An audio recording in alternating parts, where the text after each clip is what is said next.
일본 당국에서 도쿄올림픽도 연기가 되었고 전 세계적인 시선이 부담스러워 더 이상은 방치가 어렵다고 판단하여 다소 늦었지만 이제라도 관련 본부를 설치하며 전방위적인 노력을 하겠다고 발표한 상황입니다. 일본 언론에서도 정부의 노력을 알리며 일본의 저력을 보여줘야 할 때라는 보도가 나가고 있습니다. 실제 일본의 의료 관련 특허나 기술은 세계적으로도 앞서 있는 선진 기법이 많기 때문에 관심을 모읍니다. 특히 일본 정부는 일본도 한국만큼 충분히 테스트가 가능하다며 누누이 강조해오며 자신감도 보였습니다.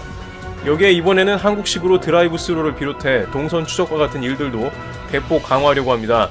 일본 당국은 한국을 제외하고 각국의 현 상황에 대한 노하우를 얻기 위해 정부나 언론 등에서 노력을 했으나 결국 돌아오는 답변은 한국이 최고다라는 것이어서 이제 자존심은 버리고 국가를 위해 결단을 내린 것일 수도 있습니다.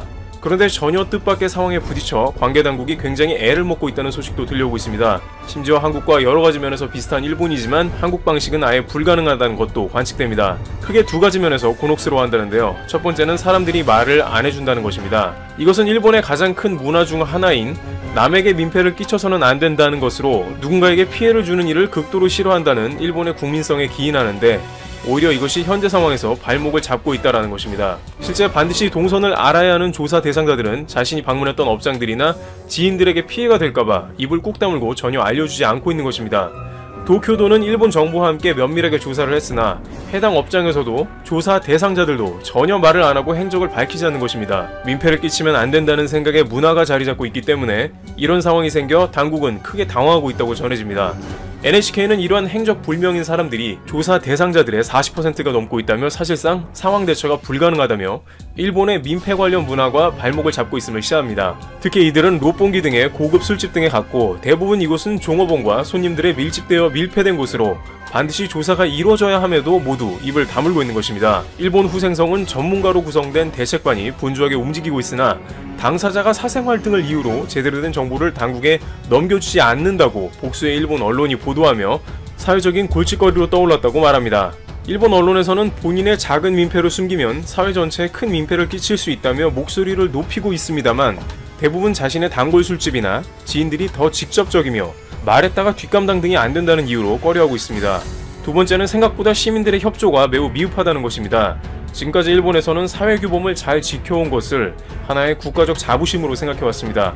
특히 일본 하면 국민성이라며 시민의식이 투철한 것으로 알려왔습니다. 그러나 막상 도쿄도지사가 밤에는 외출을 자제해달라, 평일 야간에는 외출을 삼가해달라고 호소했지만 각종 유흥가에는 사람들이 넘쳐나서 사실상 전혀 통제가 되지 않고 있는 의외의 상황이 나온 것입니다. 최근 만개한 벚꽃을 보러 각종 축제 등에는 인산인해를 이루고 있는 등 당국의 설득과는 별개로 움직이는 것이죠. 지하철에서도 사람이 붐비고 제대로 마스크도 안 한 경우도 많아 자유로운 분위기가 지배하고 있다고 전해집니다. 한국에서도 이에 관해 당국에서 여러가지로 국민들에게 주의를 시키며 당부하고 있고 간혹 말을 듣지 않는 단체나 사람들이 논란이 되고 있습니다만 도쿄와 같이 3천만 명의 인구가 모인 곳에서 통제가 안 되니 큰 우려가 되는 것입니다. 이것은 결국 초반 한 달 동안 일본 당국에서 제대로 된 테스트를 해주지 않고 괜찮다, 큰 문제가 없을 거라고 경각심을 주지 않는 등 골든타임을 놓쳐버렸는데 이때 사람들도 그것에 적응이 되어 대수롭지 않게 여기는 것이 하나의 흐름이 된 것입니다. 각 매체에서 길거리에서 인터뷰를 해도 시민들은 지금 너무 과하게 반응하는 게 아니냐고 답변하고 있습니다. 또한 각종 설문조사에서 약 47% 일본 국민이 아베 내각이 현 상황에 대처를 잘한다고 답한 것도 그런 인식을 보여줍니다. 그러나 전문가들은 이제 일본이 매우 중요한 국면으로 접어들고 있다며 우려를 나타내고 있습니다. 한 달 전 FDA 고틀립 전 국장은 한국은 괜찮다, 오히려 일본이 큰 문제가 될 수 있다고 예상한 바 있는데 현재 정말 그렇게 되고 있다는 각종 정황이 나오며 일본 당국과 지역사회를 긴장시키고 있습니다. 테러블튜브 여기서 마치겠습니다. 한국에 대한 상상도 못한 평가가 나오고 있습니다. 유럽은 아시아 쪽에는 지리적으로 역사적으로 멀기 때문에 별로 관심이 없는 게 사실입니다만 최근 유럽에서 현재 상황 관련해서 이례적인 소식을 전하고 있습니다. 바로 일본에 관한 뉴스인데요. 홍콩의 SMP는 독일 대사관의 말을 인용하여 현재 일본은 테스트를 일부러 적게 하고 수치를 낮춘다며 일본에 거주하는 독일인들에게 경고를 보낸 것입니다. 일본 외무성은 이에 대한 언급을 거부했습니다만 도쿄에 있는 독일 대사관은 비난의 수위를 높이며 일본 수치를 믿을 수 없다며 꽤나 이례적으로 목소리를 키워가고 있는 모습입니다. 서방인 미국 언론도 일본이 지금까지 운이 좋았던 게 아니라 숨겼다고도 했습니다. 그런데 이것이 왜 독일을 비롯해서 유럽 등지의 국가의 거센 비판의 대상으로 몰리게 되는지 궁금한데요. 우선 앞서 말한 것과 같이 자국민의 안전에 위협을 받을 수 있다는 것이 하나의 이유입니다만 또 다른 이유로 아시아에서 민주주의적 한국의 모델이 전적으로 신뢰를 받는 것이 그 이유라고 전해지고 있습니다. 독일 언론은 여러 차례 자국도 한국처럼 할 수 있다, 이탈리아 매체에서도 한국처럼 할 수 있다 라고 하며 그 근거로 제시한 것이 바로 한국은 민주주의 국가라며 그렇다면 우리도 못할 것이 없다고 언급한 것입니다. 유럽에 있어서 민주주의 가치는 굉장히 중요한데 특히 중국이 온 국민을 사회주의 방식으로 제재를 가하고 강제로 통제를 하여 이 문제를 해결했다면 과연 국민을 억압하지 않는 자유민주주의 시스템으로 이 문제를 해결할 수 없는가에 대한 두려움이 있었다고 합니다. 그런데 아무도 할 수 없을 거라 생각했던 이것을 한국이 해낸 것입니다. 한국은 민주주의 투명한 시스템을 그대로 유지하면서 수치를 완전히 꺾는 데 성공했습니다. 이것을 보고 서방 국가들은 환호했으며 앞다투어 한국의 시스템을 도입해야 한다고 결정을 내린 것입니다. 미국과 유럽에서 한국이 대단하다고 하는 것은 단순히 의료 시스템 체계만을 뜻하는 것이 아니라는 것이죠. 모든 국민이 사회적 거리두기를 하지만 식당에 갈 수 있고 이동의 자유를 약간의 제한은 받으나 간섭받지 않으며 경제적인 활동을 이어나갈 수 있게 하는 모습의 한국에서 한 줄기 희망을 받기 때문에 극찬하는 것입니다. 그들은 한국과 같은 드라이브스루 시스템도 중요하나 더욱더 큰 그림을 그려준 한국을 모델로 삼은 것입니다. 반면 일본도 민주주의인데 무슨 소리인가 라고 되묻게 되는데 SEMP에 인터뷰한 도쿄 국제관계학과 교수인 스테픈 나지는 독일이 비민주적이거나 권위적인 것으로 보이는 것에 대한 혐오감을 가지고 있다고 말합니다. 즉 다시 말해 일본이 현재 운용하는 시스템은 사실을 숨기는 비민주적인 시스템으로 보이기 때문에 비판을 한다는 것이죠. 일본 당국은 침묵을 이어가고 있고 적극적인 테스트와는 거리가 먼 모습을 보이다가 도쿄올림픽의 연기가 결정되자 그때 비로소 본부를 차리고 있으나 그 과정에서도 여전히 대처가 매우 탐탁지 않다고 독일 당국은 느끼는 것입니다. 겉모습은 민주주의와 같이 보이나 일본 당국이 행하는 모습은 사회주의와 큰 차이가 없다는 결론에 다다르게 된 것이죠. 게다가 바로 옆에 가까운 한국은 제껴두고 독일 당국과 이탈리아의 노하우를 배우겠다고 발표한 일본 외무상의 모습을 보면서 오히려 더욱더 신뢰를 잃는 모습으로 연결되어 버린 것입니다. 또한 일본의 공영방송 NHK는 이스라엘의 노하우를 배우자고 인터뷰를 갔으나 돌아오는 답변은 한국을 그대로 카피했으며 한국은 이에 관해 최고 전문가라는 말이 돌아올 뿐이었습니다. 일본에 있는 외국인들도 불만입니다. 도쿄에서 프랑스 어학원을 운영한다는 에릭 피오는 인터뷰에서 자꾸 일본인은 특별하다며 손만 잘 씻으면 된다고 한다라며 당국의 처리가 황당하다는 발언을 하고 있습니다.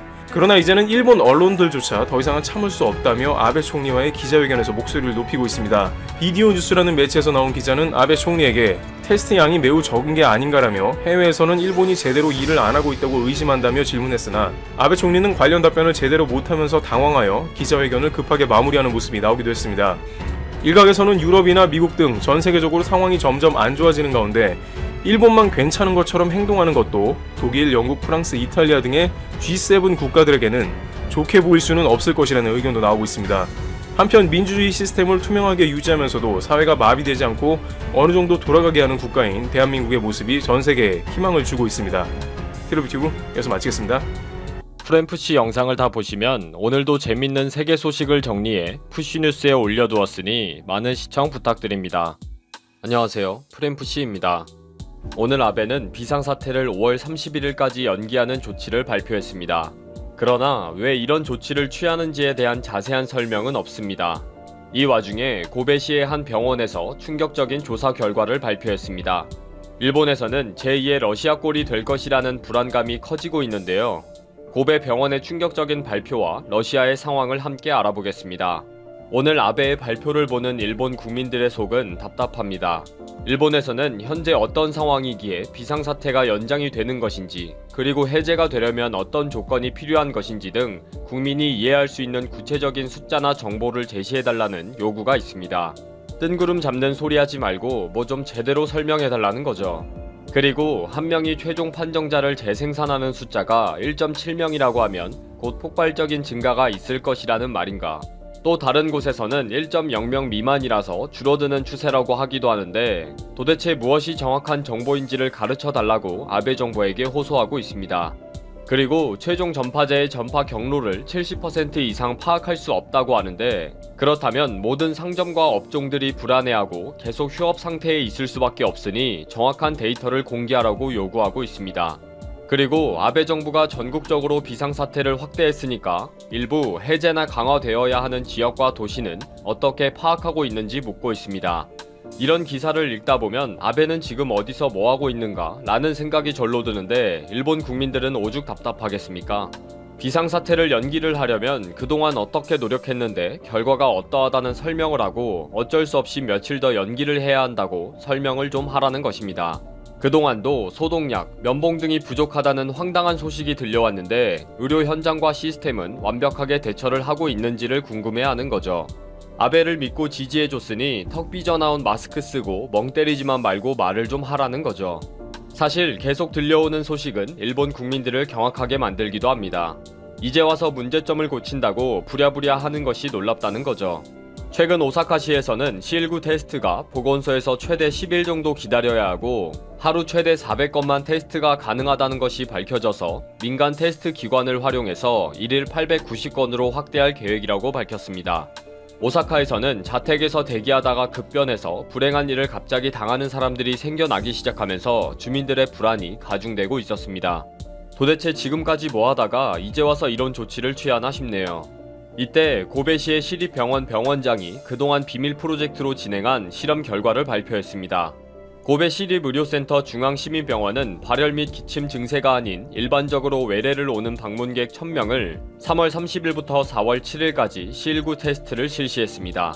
그 결과 남성 489명 중 16명, 여성 511명 중 17명이 C19 항체 소지자로 확인이 되었습니다. 전체의 3.3%입니다. 이런 결과를 토대로 예측하면 고베시의 인구로 환산해보면 4999명이 현재 최종 판정자가 될 수 있으며 현재 병원이 파악하고 있는 69명의 594배가 된다는 것입니다.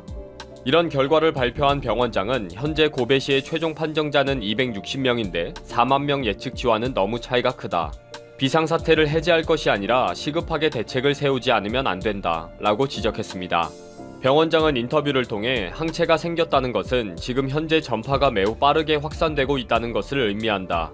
실시한 항체 검사를 중요한 데이터로 활용할 수가 있다. 불행한 일을 당하는 확률이 현저하게 낮은 결과가 나오는 것은 긍정적인 평가를 내릴 수가 있다. 라고 보면서도 이제 모든 판단은 정치인이 정확하고 신속하게 내려야 한다고 조언했습니다. 이 인터뷰를 들은 일본인들은 인구 대비 3.3%의 숫자가 가지고 오는 충격에 말을 잇지 못했습니다. 그동안 일본이 제2의 러시아가 되어서 조만간 최종 판정자가 폭발적으로 증가하게 될 것이라는 예측이 있었는데 그 예측이 이제는 불길하게 떠오르는 것입니다. 러시아는 초기에는 C19를 효과적으로 통제한 것으로 평가를 받던 국가였는데 어느 날 갑자기 폭증세가 되어서 현재는 유럽에서 가장 위험한 국가가 되어버렸습니다. 러시아는 3일 지난 24시간 확인된 C19 신규 최종 판정자는 1만 633명으로 총 13만 4,687명이 되었다고 발표했습니다.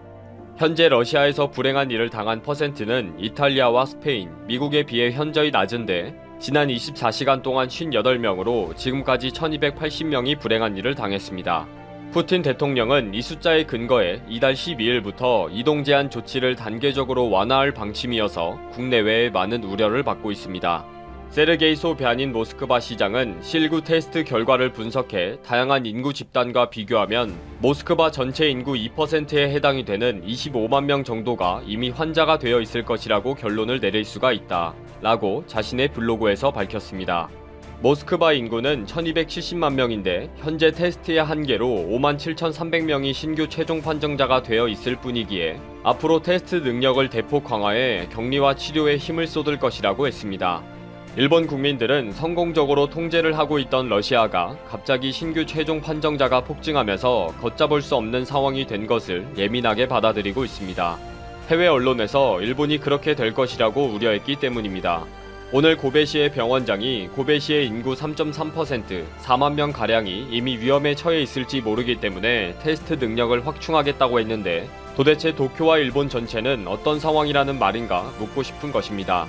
아직도 일선 보건소는 검사 능력도 안 된다고 하고 면봉도 모자란다고 하니 얼마나 답답할까요?